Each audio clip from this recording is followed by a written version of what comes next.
வெற்றி துளசி சீரியலில் இப்போ அருமையான அட்டகாசமான மாசான எபிசோட் வந்திருக்குன்னே சொல்லலாம். ஸ்ப்ராங் ஃபுல்லோடையும் கேளுங்க. வீசன் சுத்தமாக போக மாட்டேங்குது. பார்க்கலாம் லைக் பண்ணி பார்த்தீங்கன்னா கொஞ்சம் பேச வந்து முட்டிட்டா இருக்கும். நம்ம ஆஞ்சலி மாட்டுங்க வீட்டில் வந்து உட்காந்துட்டு இருக்கிறப்ப யாராவது பேச்சு துணைக்கு யாராவது இருந்தால் நல்லா இருக்குமே அப்படின்னு சொல்லி யோசிச்சிட்டே இருக்காங்க. நம்ம வீட்டுக்காரர்கிட்ட இதை பற்றி கேட்கலாமா வேணாமா அப்படின்னு சொல்லி யோசிக்கும் போதே மகேஷ் வராங்க. ஏங்க யாரோ ஒருத்தவங்க நம்ம வீட்டில் வேலை பார்க்குறாங்கன்னு சொன்னீங்கல்ல, மொத்தம் எத்தனை பேர்? எதுக்காக அஞ்சலி இதெல்லாம் விசாரிச்சுக்கிட்டு இருக்கா? எனக்கு பிடிக்காத விஷயத்தை பற்றி எனக்கு பொய் சொன்னால் எனக்கு கோவம் வருமாச்சே. இவளால் எத்தனையோ பேர் இந்த வீட்டில் வேலை பார்க்குறாங்கன்னு நானும் அள்ளி விட்டுருக்கேன். ஆனால் இந்த வீட்டில் யாருமே வேலை பார்க்கல. இந்த வீட்டில் இருக்கிற எல்லா வேலையும் நான் செஞ்சால் மட்டும்தான் எனக்கு பிடிக்கும் அப்படின்னு சொல்லி யோசிக்கும் போதே அஞ்சலி வந்து போய் கேட்குறாங்க மகேஷ் கிட்ட. ஏங்க எனக்கு ஒரே ஒரு சந்தேகம். வீடு வந்து ஏகப்பட்ட ரூம்ஸ் இருக்குது, ஹாலு, கெஸ்ட் பெட்ரூம் அது மாதிரிலாம் ஏகப்பட்ட இடம் இருக்கிறப்ப சுத்தம் பண்ணுறதுக்கும் மெயின்டைன் பண்ணுறதுக்கும் சொந்தமாக ஆள் வச்சுக்கணுங்க. இல்லாட்டி கஷ்டம். இல்லைம்மா அவங்க எனக்கு ஃபோன் பண்ணாங்க. அவங்க வர முடியாதான், லீவு கேட்டிருக்காங்க. என்னங்க நீங்கள், அவங்க இருந்தால் கூட நான் அவங்கக்கிட்ட வந்து பேசிக்கிட்டு இருப்பேன். எனக்கும் கொஞ்சமாவது பொழுது போகும். இந்த வீட்டில் நீங்கள் போனதுக்கப்புறம் நான் தன்னந்தனியாக இருக்கேன். வீட்டை விட்டு கூட வெளியே வர முடியல. இந்த வீட்டில் இல்லாத விஷயமே இல்லை. எல்லாமே நிறைஞ்சிருக்கு.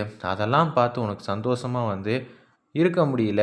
ஆனால் பேச்சு துணைக்கு யாராவது ஒருத்தர் வேணுமா?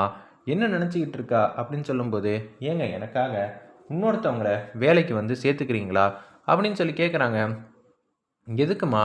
இல்லைங்க, பாத்திரம் தேய்க்க, துணி துவைக்க ஏதாவது ஒரு ஆள் வந்து வேணும்ல. இல்லாட்டியா அவங்களுக்கு ஃபோன் அடிச்சு கொடுங்க, நான் வந்து பேசுகிறேன், பேசினா வந்து நல்லா இருக்கும்ல அப்படின்னு சொல்லி கேட்கும்போது, என்ன இவ பேசணுங்கிறா? இல்லாத ஒருத்தர்கிட்ட நான் எப்படி ஃபோனில் வந்து பேச வைப்பேன்? இல்லைம்மா அவங்க என்கிட்ட பேசிட்டாங்க. அவங்க அனுப்பிச்சாங்கன்னு சொன்னல ஒரு நம்பர், அது அவங்க நம்பர் இல்லையா, வேற ஒருத்தவங்க நம்பர் மூலியமாக தான் அவங்க வந்து பேசுனாங்க. அவங்களுக்கு நம்ம தொந்தரவு பண்ணுற மாதிரி செய்யக்கூடாதுல்ல. நீங்கள் சொல்கிறதெல்லாம் வாஸ்தவம் தான் அப்படின்னு சொல்லும்போது என்ன பண்ணலாங்கிற மாதிரி யோசிக்கிறாங்க. அந்த இடத்துல நம்ம மகேஷும் அஞ்சலி ஒரு பக்கம் யாரையும் வந்து கூப்பிட முடியுமா என்ன ஏதுன்னு தெரியலையேங்கிற மாதிரி திங்க் பண்ணிகிட்டு இருக்கிறப்ப, ஏங்க எனக்காக யாரையாவது ஒருத்தரை வேலைக்கு வந்து கூப்பிட்றீங்களா? அதெல்லாம் பார்த்துக்கலாம் அஞ்சலி, நீ போய் ரெடி ஆகிட்டு வா அப்படின்னு சொன்னேன். அவங்க ரெடி ஆகிறதுக்காக வந்து வெளியில் வந்து போகிறாங்க பக்கத்து ரூமுக்கு. மகேஷ் வந்து செம்மையாக வந்து கோவப்படுறாங்க. அஞ்சலி, நான் தான் உன்னோட உலகம். அது மட்டும் இல்லாமல் நீ எனக்கு பிடிச்ச மாதிரி எப்போதும் நடந்துக்கணும் அப்படின்னு சொல்லி யோசித்து உனக்காக பார்த்து பார்த்து உன் வீட்டில் கிடைக்காத எல்லா விஷயத்தையும் இந்த வீட்டில் வந்து நிறைஞ்சி வச்சுருந்தா நீ அதை பற்றி யோசிக்க மாட்டேங்கிற. யாரு கூடயாவது பேசணும்னு நினச்சிக்கிட்டு இருக்க. அஞ்சலி, இந்த மகேஷை பற்றி உனக்கு தெரியாது. நீ எனக்கு பிடிச்ச மாதிரி நடந்துக்கிட்டாதான் நான் உனக்கு பிடிச்ச மாதிரி இருப்பேன். இல்லாட்டி இந்த மகேஷோட உண்மையான முகத்தை நீ பார்க்க வேண்டியதாக இருக்கும். நானும் வேணான்னு நினச்சா தப்பு அஞ்சலி, தப்பு. நீ தான் எனக்கு ரொம்பவே பிடிச்ச மாதிரி தேவதை போல் இருக்கேன்னு நான் நினச்சிக்கிட்டு இருக்கேன். ஆனால் நீ என்னென்னமோ ஆசைப்பட்டுக்கிட்டு இருக்க. மகேஷை விட்டுட்டு வேறு யார் கூடயும் வந்து பேசணும்னு சொல்லிக்கிட்டு இருக்க. அப்போனா நான் உனக்கு பிடிச்ச மாதிரி நடந்துக்கலையா? இந்த வீட்டையும் சரி நீயும் சரி எனக்கு பிடிச்ச மாதிரி தான் இருக்கணும்னு நான் ஆசைப்பட்டுக்கிட்டு இருக்கேன். நீ ஓவராக வந்து பிரச்சனை பண்ணிக்கிட்டு இருந்த.